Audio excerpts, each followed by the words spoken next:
soul like water clean rust off of steel. Prophet Muhammad sallallahu alaihi wasallam, he said that we should live each day as if it's going to be our last.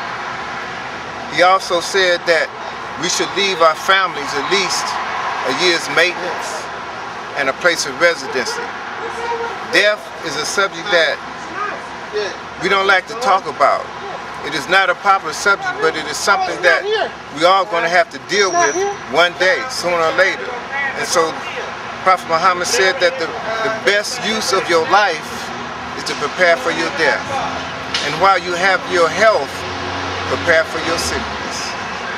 Assalamu alaikum.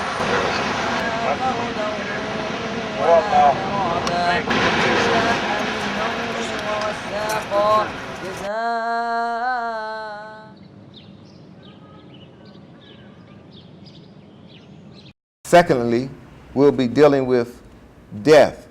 What to do when death occurs. Now we are on the topic of when the death comes. They call it in Islamic jurisprudence at-tahdhir. The sunnah is people who are around you, around the person when he's about to die, next of kin, a husband, a wife, a children, fathers, or caregivers, if they are Muslims, they should do what is known as a talqeen. Talqeen is to dictate to you what to say. And in doing that, the first thing you should do in talqeen is say, Ashhadu an la ilaha illallah wa ashhadu anna Muhammadan Rasulullah. Keep repeating that in the ears of the person who is dying. Ashhadu an la ilaha illallah. The Prophet ﷺ said, لَقِنُوا مَوْتَاكُمْ شَهَادَةُ أَنْ لَا إِلَهَ إِلَّا اللَّهِ. Give those who are dying among your family members, when they are dying, شَهَادَةُ أَنْ لَا إِلَهَ إِلَّا اللَّهِ. Don't force it on them, let them repeat it. We're talking about the rights that is all-inclusive from the time the individual dies. His ghusl, his shrouding, his burial, all that is known as janaza until we leave the graveside of the individual. That's what janaza is. The first thing among the rights of the deceased on the living are, number one, is preparation before they die. Second, washing the body. Third, shrouding the body. Fourth, praying over the body. Fifth, taking the body from the place of prayer to the graveside. Number six, burial itself. These are the rights of the deceased on the living. When death comes, the sunnah of Rasulullah is to bury the individual as soon as possible, without any delay, provided we have ascertained that the person is dead, because we don't want to put somebody who's alive in the grave. This is very, very important. People talk about 3 days, 4 days, 5 days, delay. You don't have to do all that. However, Islam always have an exception to general rule. The exception is, if somebody died from heart attack, for example, or somebody died, he's diabetic, and we're not sure where the person is dead, the first thing you do is to call the professionals who can come and take the vital signs, make sure the individual is dead, and if he is dead, then the next thing we do is to look for the shroud, look for the place where we're going to bury the individual, and do it as quick as possible. However, if we need to wait for the person's father or his mother or his wife or her husband, then we need to wait for that. But we should not keep the body unnecessarily long. Every moment that passes by after somebody died is bad unless there is a reason.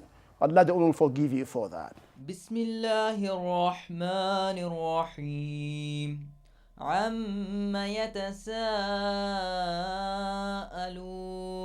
عن النبأ العظيم الذي هم فيه مختلفون كلا سيعلمون ثم كلا سيعلمون ألم نجعل الأرض مهادا والجبال أوتادا وخلقناكم أزواجا وجعلنا نومكم سباتا وجعلنا الليل لباسا وجعلنا النهار معاشا وبنينا فوقكم سبعا شدادا وجعلنا سراجا وهاجا وأنزلنا من المعصرات ماء ثجاجا لنخرج به حبا ونباتا وجنات ألفافا إن يوم الفصل كان ميقاتا يوم ينفخ في الصور فتأتون أفواجا وفتحت السماء فكانت أبوابا وسيرت الجبال فكانت سرابا إن Also learned that it was not haram for sisters to visit the gravesite, that the Prophet did not recommend it, but it was not haram. And at that point, I informed the sheikh that myself and my girls, nieces and daughters, would be attending at the gravesite. We were going to be quiet, and they were going to be quiet, not cause any confusion, not cry, not break down.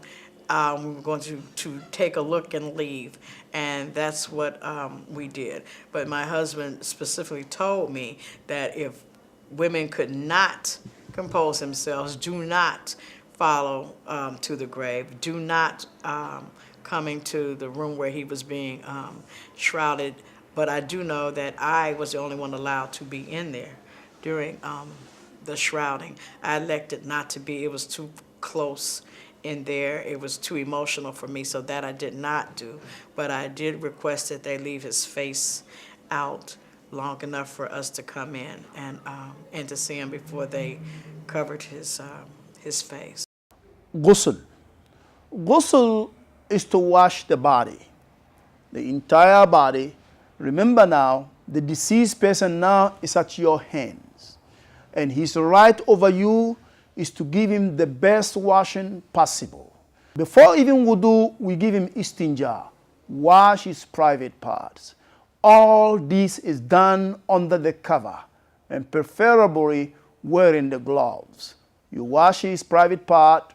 After you finish doing that, you give him wudu, which means you have to do wudu for him 3 times regularly. After the wudu, then you go into actually washing the entire body. You begin the washing by washing his right side first, and then his left side. After you do that, you pour the water over all the body. And then you get a mild, good scented soap and use it to wash the entire body. When the body is washed, then you dry the body up with a nice, clean, white towel or whatever towel you may have. Wash him very, very well. You don't need to cut his nail. You don't need to cut his hair. You don't have to do anything to the body. Just wash him and cleanse him. After you cleanse the body up, then you can seal all the openings of the curtain. His ears, his nose, his mouth, and different parts of his body.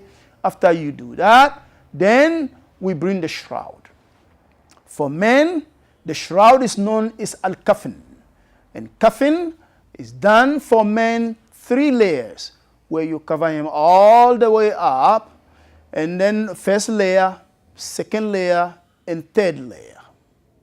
That's for the brothers. After you finish doing all these layers, you tie it up 3 times. One part to the forehead, and then in the belly area or chest area, and in the bottom area. If the individual is too heavy, and you feel that you need more shrouding for the body, then you can do more. You can go to Even 11, as long as they are in odd numbers, make sure that the individuals are properly shrouded. For sisters, you shroud them in 5 layers, 5, 7, 9, the same way. After you shroud them very, very well, you put perfumes, whatever you need, al-kafur. The perfume is used for 2 things. Either to keep the body a little bit longer and also give the body a good scent.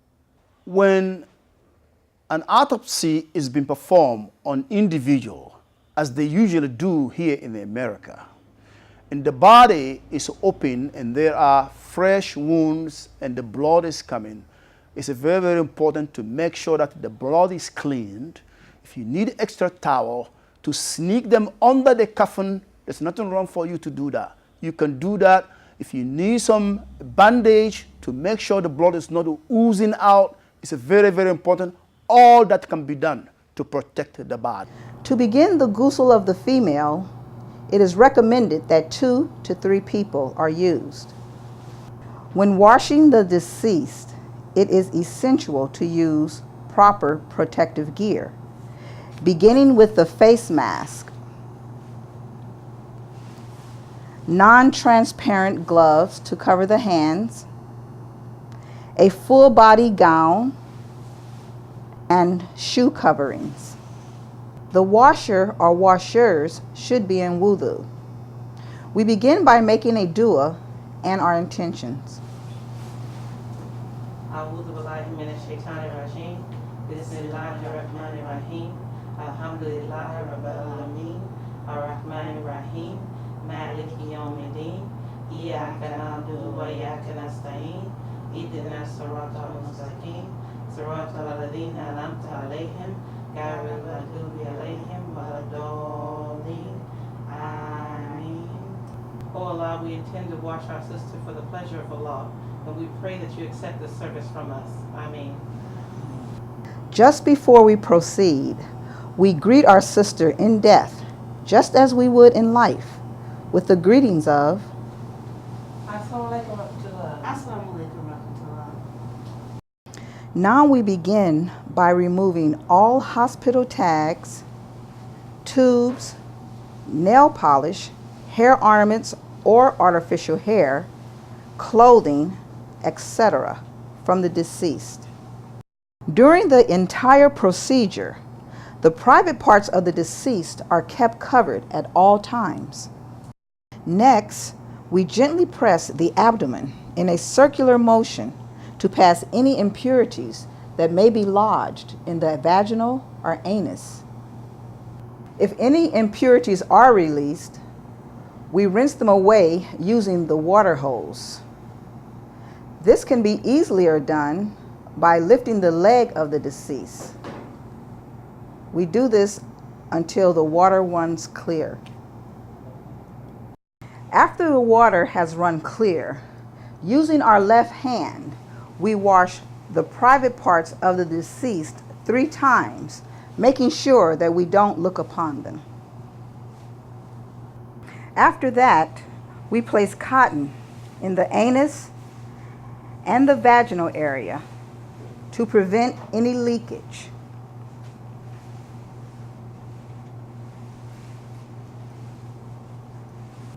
Now we're ready to perform wudu. We perform wudu for the deceased exactly as we perform it for ourselves. Now we perform the full washing of the body, known as the ghusl. We wash the sister's body at least 3 times. The first washing using a mild, gentle soap, starting on the right side. During the first washing, we wash the entire body completely and thoroughly. In order to wash the back, we gently tilt the body on its side. We repeat this on the left side. Next, we rinse the entire body, starting at the head. After we rinse the soap from the entire body, we begin the second wash, which is commonly known as the camphor rinse. We Start at the head on the right side, pouring the camphor along the front of the body and then the back of the body. The third wash is done in the same manner as the second, with the difference being that we use a non-alcoholic oil in the rinse water. If any impurities are released during any of the washings, the body must be washed again, making sure that the final wash is of an odd number. Once the third wash has been completed, we begin to dry the entire body using clean white towels. Once the body is completely dried, we braid the hair in 3 parts.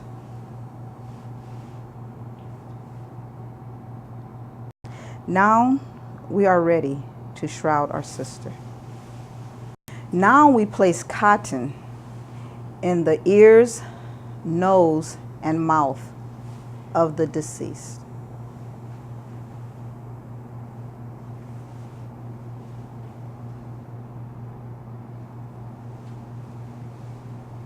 Next, the sister is moved to the shrouding table.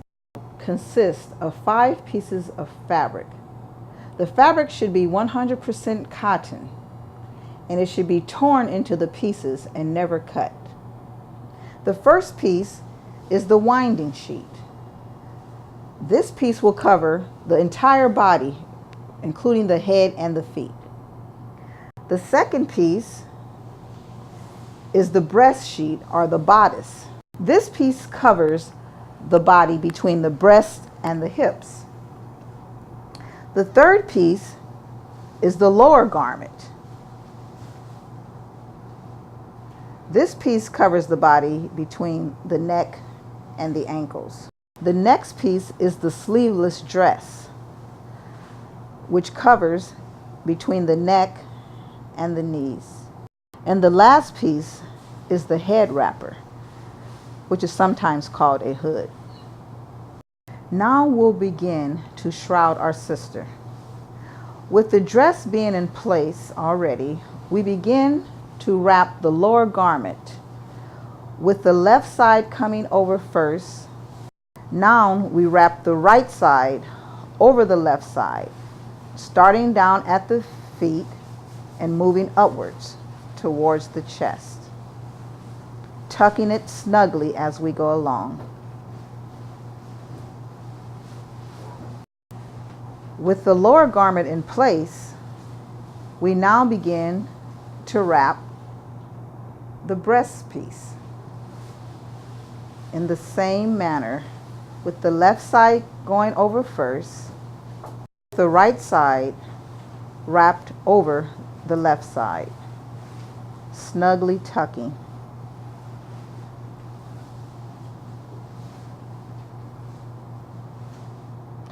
At this time, we'll put the head wrap on.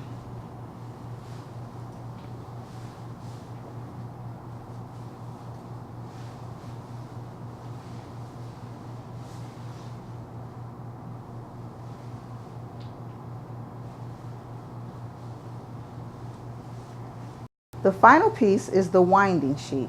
Starting at the feet, we wrap the left side first,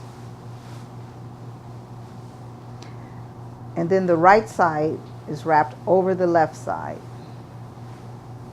pulling and tucking snugly.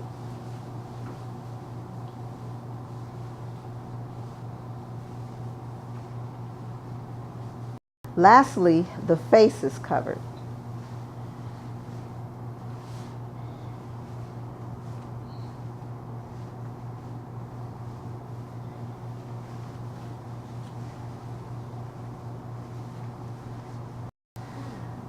The shroud is tied in 3 positions, starting at the end of the feet, across the stomach,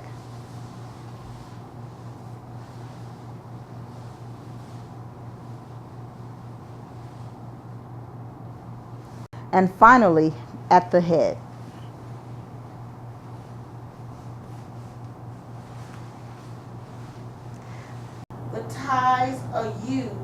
keep the shroud in place while handling the body.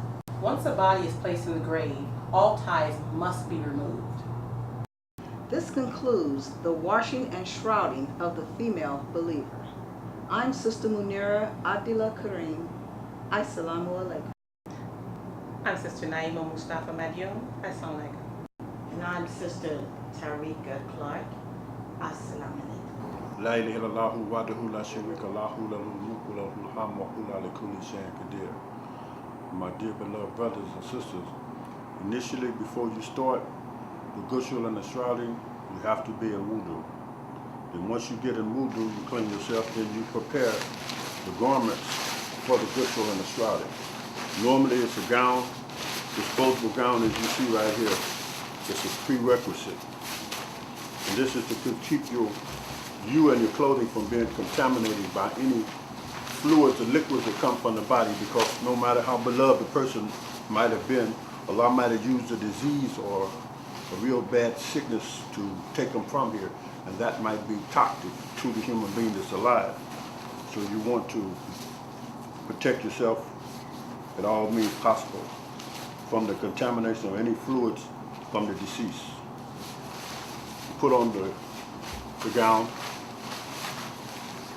you put on the mask, keep from breathing anything untold.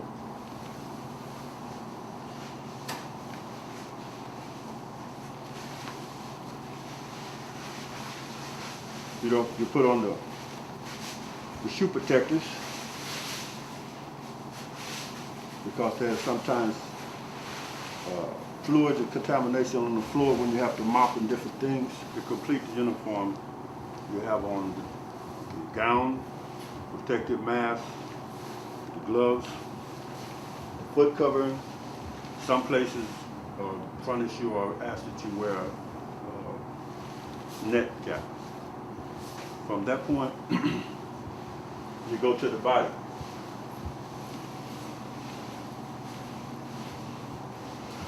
Oh Allah subhanahu wa ta'ala, we come today to prepare our beloved brother, and we ask that you guide our hands and that you bless our brother not to have any discomfort from anything we do. And if you make a mistake or accident, please forgive us and have mercy on us. We ask that our brother forgive us. Brother so-and-so, this is Abdul Mujib Madyoum, Abdul Mujib Madyoum, and brother Abdul Rahim Akbar. And Allah bless us to have the opportunity to help prepare you for your final meeting with the angels. And we're going to do for you what you're not able to do for yourself. And we pray to Allah to bless us to be successful in it and make it good. Amen. If the body is in a plastic bag or body bag, you zip the bag and you leave the bag covering the body most of the way, and then you put a garment or you put a covering over the private parts so that the private parts are always covered during the entire procedure. Then if the body bag, you take the bag off. Sometimes there's a toe tag or arm tag. Sometimes there's intravenous feeding tubes and different things on the body.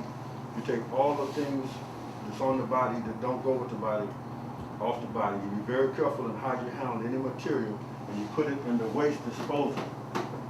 You don't drop it on the floor, you put it in the waste disposal. You want everything that can be affected and contaminated in the contaminated containers. Press the abdomen firmly to expel any feces or any foreign matter from the body.